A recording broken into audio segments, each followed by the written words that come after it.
нови 13 кривични пријави против 25 лица од почетокот на оваа година.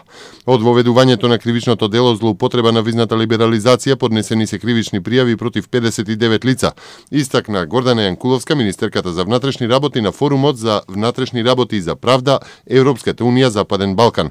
Јанкуловска на темата за механизмите за следење на поствизната либерализација изразила задоволство од одлуката на германските власти со која Македонија, Србија и Босна и Херцеговина се ставаат на листата на безбедни земји на потекло и што постепено се намалува бројот на барателите на азил од Република Македонија во земјите на Европската унија, што го потврдуваат и последните статистики од извештаите на Frontex.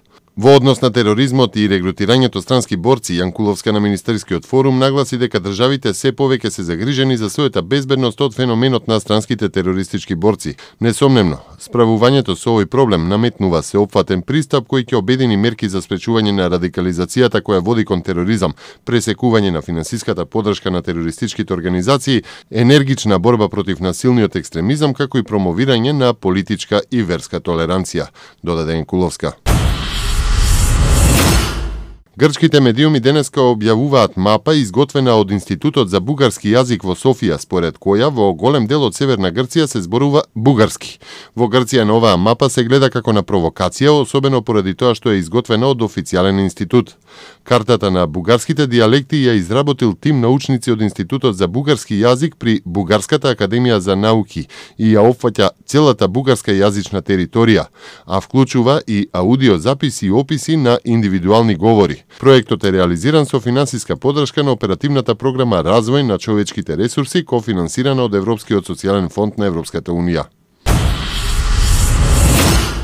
Македонија во првите 9 месеци од годинава ја посетиле за 5,2% повеќе туристи, кои оствариле за 2% поголем број на ноќевања во однос на истиот период лани.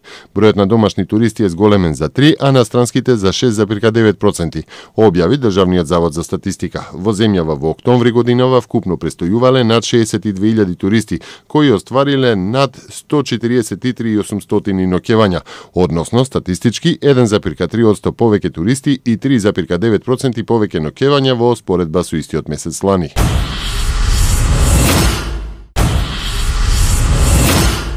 Охридските хотелски сместувачки објекти очекуваат солидна посетеност за престојните новогодишни празници. Според веќе направените резервации и закупени аранжмани, најбројни и оваа година ќе бидат гостите од соседните држави Бугарија, Србија, Црна Гора, како и од некои подалечни земји од Европа, додека и натаму мал е интересот на домашните гости за охридската новогодишна понуда, јавуваат дописниците од Охрид. Хотелите на Охридската ривиера нудат новогодишни аранжмани во време траење од 2 до 5 дена, а цената зависи од категоријата, како и од време траењето на престојот во Охрид. Некои од сместувачките објекти се наведува дека се веќе целосно распродадени на туроператорите, па се чуваат мал број соби за домашните гости и има место само уште за пречек на новата година за локалното население. Со заклучоците што ќе бидат усвоени следната недела на самитот на Европската унија, Брисел ќе ја пофали Србија за спроведените реформи, но нема да определи рок за почеток на преговорите за членство на земјата во Европската унија, објави Српската радиотелевизија. Според истиот извор, во предлог документот за напредокот на Србија се изразуваат пофални зборови за постигнувањата и реформите во правосудството, борбата против корупцијата и за амбициозните економски и структурни реформи. Белград во документот е пофален и за професионалниот однос во досегашниот тек на преговорите и скринингот, но нема прецизен рок за отворање на првата глава од преговорите за членство, наведува РТС. Во документот според телевизијата стои дека Европската унија се надева на одржување на следната пристапна конференција и на отворањето на првите глави во преговорите. Според РТС, ваквата формулација се должи на ставот на Германија дека не е можно да се започнат преговори по другите глави пред да завршат оние по главата 35, која се однесува на нормализација на односите меѓу Белград и Приштина.